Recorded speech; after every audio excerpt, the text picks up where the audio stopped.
The music industry is horrible, nasty, terrible, cutthroat, unforgiving, atrocious, abominable.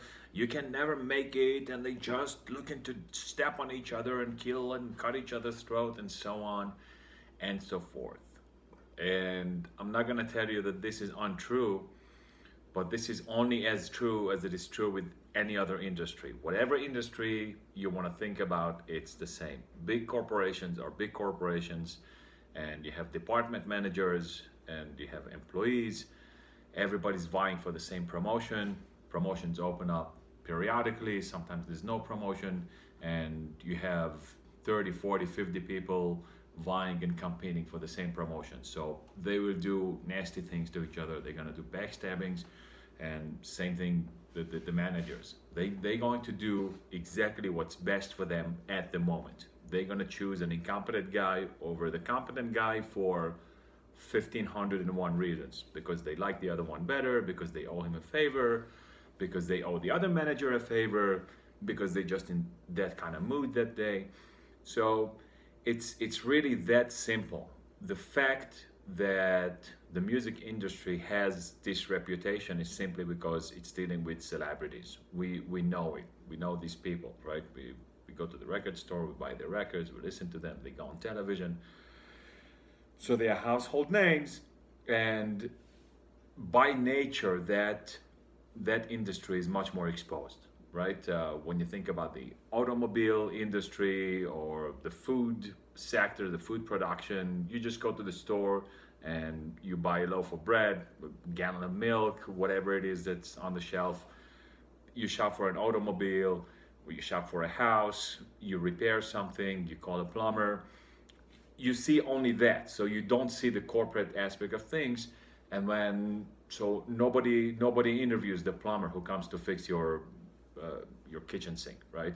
So he doesn't have an avenue to vent and say how his boss screwed him over, how his union played a dirty trick on him, or they fired him for no reason. And the same thing about all industries. It's simply because we know these people, and these people have a connection to the media. You can very well make the point that the media is part of music industry. That's another thing that goes with this cliche, is that the music industry is not really very well defined, as are most industries, right? We can say, what is the food service industry, or what is the oil refinery industry, or the word sugar industry? You can always break it down and define it in different ways. If we take the music industry in the broader sense, and we go out a little bit of the boundaries of record companies and rock bands and management and things of that nature, then they have their own press, right? There is the music and entertainment press, so they have a direct connection. They always go in these magazines and these TV shows, and that they bitch and whine about being treated, and oh my God, the other guy, he took all the writing credits, and he cheated me out of all my millions, and now I only have 200 million instead of having 500 millions, and poor me, right? So that's what's happening. And in the meantime, the poor guy who works in an office, in an accounting office, he just gets fired because whatever, because his manager was in a bad mood that day, or maybe not that much today, but he gets fired because somebody had to be fired, and whatever, management like the other guy who was less competent than him. These stories happen every single day in every industry. And it's also important to note that in any industry there is only a tiny small percentage of people who work directly with the purpose of that industry. So for example, here I give you a personal example from a couple of years ago. At a certain point, my oldest daughter put it into her head that she's going to join the military. She's going to be military. And I don't know how, her friends told her or whatever. She decided that she's going to a certain unit, this specific unit. I told her it's not such a big deal. If you're already going to the military, good, God bless you, I'm with you. Go to the Air Force. Why? Because the Air Force is the richest branch of the military. So it's the easiest place to get things done. She said, no, I don't want to be a pilot. I don't want to be a pilot. I said, don't worry. There's maybe 1% of the Air Force who are pilots. Everything else is what's surrounding that. And it's the same thing in all industries. In a sugar industry, there's only a tiny little percentage of people who work directly with the sugar, who are experts on sugar. In the optics industry, there's only a tiny percentage fraction of the people who are actually optical engineers or experts in optics. Everybody else is what's surrounding it. It's the accountant, it's the legal department, it's the logistics departments, it's the salespeople, the marketing people, anything but the maintenance people, the office people, the HR. So that surrounds that. Same thing in the music industry. A tiny little fraction of the music industry are big rock stars or pop stars, music stars, and the rest is the servicing industry. But because of that connection, they are a little bit more in the limelight. And of course, you have the people who are closer to the pot, to the cookie jar, the producers, the people who go in the studios. They have a personal connection with the artist, so they can make other connections. They exert a certain influence, because if the guy in the studio doesn't like you, or you mess too much with the producer, he's gonna fuck up your record, and the record's gonna be a flop. And of course, conversely, if you're nice to them, if you kiss up to them, then they're gonna make it more commercially viable. So there's all of these dynamics. But when they go and they whine that the music industry is ruthless, I just say, shut up. I wish I could shove a huge watermelon in your face. And you should be grateful. You should be grateful that you have a great life, that you never had to work a day in the office, you don't have to have a boss, you don't have to deal with all the crap, and then you have the nerve, you have the audacity to say that you work in a cutthroat industry. What about the regular guy who has to go to the office and endure his boss's humiliation every day? And it's going on today. It doesn't matter how much DEI and HR and babying the employees there is. The only thing that it accomplishes is that it fosters laziness, because the employees know that your boss cannot come down on you, so they don't do their job and they run to HR or bother you or pester you in different ways. But then again, conversely, your boss can find other ways to exert psychological pressures, and I'm not going to say psychological torture, but to bug you and mess with you. So they tell you the same thing, they just paraphrase it and they make it in a nice way, and when push comes to shove, it doesn't matter. They're going to make your life miserable. So instead of being thankful, these rock stars just have these avenues to whine and bitch, and all their stupid fans run after them. Oh my God, poor Axl Rose, and poor John Sykes is one that everybody, he's a victim of David Coverdale. Well, I'm sure he is in a sense, but he should get over it. How many people never made it big? And good people, good musicians. There is a good example is the Gorvitz brothers. Whoever is familiar with them, they were in a band that's called Gun. Judas Priest covered one of their songs. It was never released until later on. They made some covers in the sessions for one of the records, I think for Stained Class, and then many years later they released that pretty cool track there. So Gun is kind of a pretty good band, has a little bit of Peter Green, but with more grit, more heaviness in it.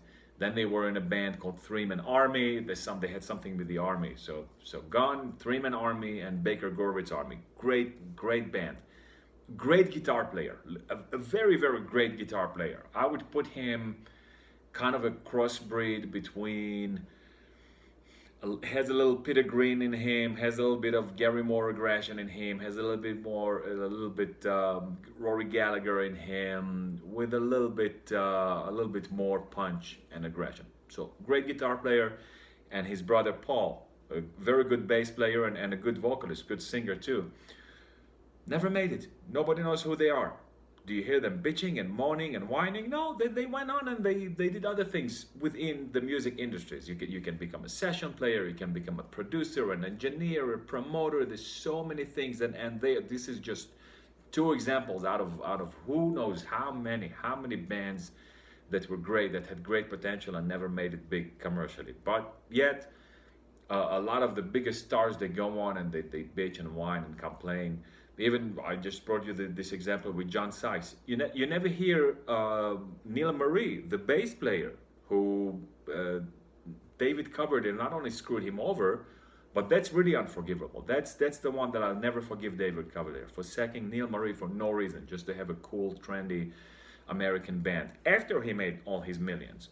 So firing John Sykes, at least there was some friction there. There were some accusations there. But with Neil Marie, the guy is a sweetheart. The guy, as a human being, he's on Facebook. You can talk to him. He's just a super sweet, nice guy. Besides for being an amazing bass player, just listen to those Whitesnake records from the 80s, right?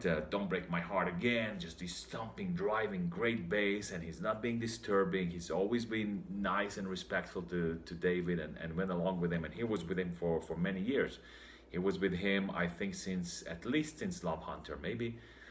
Yeah, he came on Love Hunter, which is 78, and then they released Ready and Willing, 79. So he was with him on 5 or 6 records until 1987, and then Coverdale just sacked him for no reason to get Rudy Sarzo. Rudy Sarzo, do me a favor. He's a good bass player now, but then he was fairly early in his career. I'm not gonna say he was a bad musician by any measure, but he doesn't measure up to Neil Marie. He just looks cool and American. That's all. So that has nothing to do with the music industry, right? His boss would have done the same thing to him in an accounting office or in a financial office. No difference.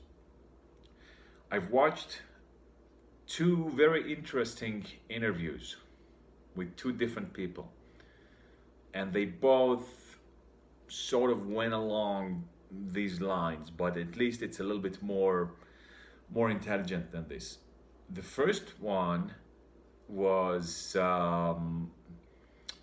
JJ French from Twisted Sister today, and he said that someone came up to him for advice, and he says, I have no advice to give you because I'm completely from a different generation and the world worked differently. So he goes into this whole explanation of how he was playing 5 gigs or 5 shows a night. That's a little bit too much. He was exaggerating, but sometimes they had to play 2-3 shows back to back in these little pubs, and they made a living out of it. And so he says, today you live in a different world, in a different situation. You're in a different universe. I can give you no advice. So I think, to me, this is just a nasty, condescending cop-out, because it doesn't matter if the world changed, you still can give some good advice and tell someone a good word. Work on your craft. These are things that you have to need to pay attention to do today. Technical proficiency is so big, so maybe pay attention to play more with heart and play more naturally. There's plenty of things that he could have done. Just because the financial situation has changed, it doesn't mean that you cannot give an advice. You can say, hey, I'm not really knowledgeable about social media and digital music and things of that, digital distribution. Fine, I get it. But just to blow someone off like this arrogantly and condescendingly because he's from a different generation.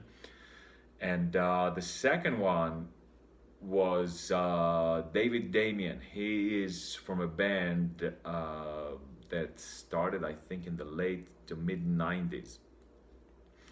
And his advice for young musicians was to become very savvy with the inner working of the music business and the financial end of things. So that's very smart, because most of the bands who were burnt, or at least claimed that they were burnt, like Uriah Heep kind of went into the a relatively famous feud with their former manager, who was also the owner of their label, Jerry Braun. I think they made up afterwards, but there definitely was some major friction, and they accused him of screwing him over, and he accused them of trying to shortchange him. Whatever, there's investments. They don't really know the financial end of things. But the case in point that this Damien, his band started in the late 90s, and at a certain point he became very famous in the mid 2000s or 2010s. They covered a boring song of Simon and Garfunkel, and managed to make it even more boring and harrowing than it was. But it became like a big internet sensation. So be it as it may, at least he was nice about it. He gave a certain financial advice to young people. So just to show you the two different approaches. That one is the old rock and roll, like has been. Twisted Sister, they gone since 1987. I'm sure that that guy did nothing interesting ever since, and he's just living off of the royalties of that couple famous records, right? They have one or two famous records and a number of famous singles, and he's still living off of it. So this is super lucrative, and he complains and he tells someone, "Oh, I have no advice to tell you because I'm not knowledgeable about social media." So absolutely disgusting, and you see that it's not the industry that is cutthroat. Is people being nasty and disgusting to one another, and human nature is human nature. That's what it is. We're vultures. We are intelligent, developed vultures, and we pretend to be nice from time to time, but at the end of the day, there's a beast that lives inside us, and it's screaming to get out. And especially when there are opportunities like this, but like just like I told you in the beginning, there's a certain department in a corporate office. There's 20, 30, 40, 50 people, and then there's one promotion available, pops up once every 2 years. A manager leaves, someone retires, whatever, someone gets promoted, but it's rare. So of course, 50 hyenas will pounce on the carcass. What's going to happen? One's going to eat the others are going to get ripped apart. At the end of the day, they're still going to bring a paycheck home, just with less glamour than in the music industry. And as you would expect, the beautiful side of people also comes out. Of course, it's less frequent, and also it's less newsworthy. So people don't normally focus on it. People always focus on the dirty and disgusting side of things, right? How Motley Crue screwed over Mick Mars, or Judas Priest screwed over KK Downing, and all of these examples. But you also have very beautiful side of things. You have Greenie, Peter Green, who promoted Gary Moore. He liked him. He gave him his guitar for a fraction of the price. So you may say, okay, Greenie, he was screwed up, it was messed up, his brain wasn't there. It's like one of, okay, good, that's an argument. So Greenie was like that, and that's an exception. Take Def Leppard, right? Their drummer, he messed himself up. He got into a car accident. His arms got chopped off, and they just go on pause. They go on vacation. You know how dangerous that is in the music business? Not to be in front of the public eye for a week. Why do you think that all of these bands are complaining that the management would have given us 2 months off or 6 months off? It would have been a whole different story. The band wouldn't have fallen apart. Well, because you have to stay on top of the news. You have to ride it. You can't just go on vacation. You have to keep making money. You're a money-making machine. To the management, to the record label, you are a money-making machine, and you have to pay for the expenses of all the small bands that fail and get all of their advances and never bring that back. Same thing as a corporate office. You're a money-making machine. You're a flesh and blood money-making machine. So, case in point, Def Leppard was super generous. I will never forget this story, that they waited for him. As much as I'm not a huge Def Leppard fan, but on the human side of things, it's just amazing.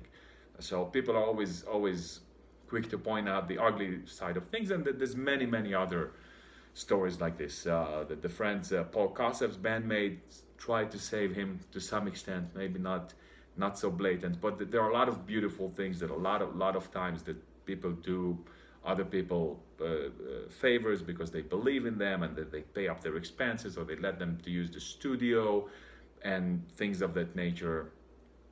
They sometimes take people out of utter poverty, or just a very low economic and educational background, and they give them a career. So I think it's absolutely false to say that the music industry is more cutthroat or more nasty or more horrible, worse than any other industry. They simply have access to the fame. It's a fame machine in many aspects, and there's many aspects of it. So whoever has better access to these celebrities, they can squeeze this, and they always come to, oh, it's a cutthroat.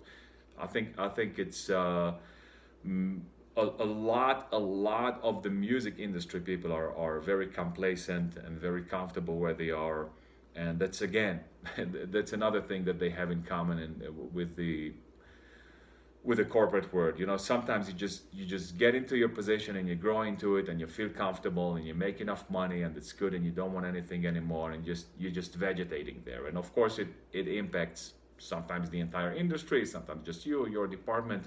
But in my opinion, I don't think that it's true that the music industry is any more cutthroat or nasty or horrible than any other industry. So that was today's installment of the debunking and deconstructing stupid cliches.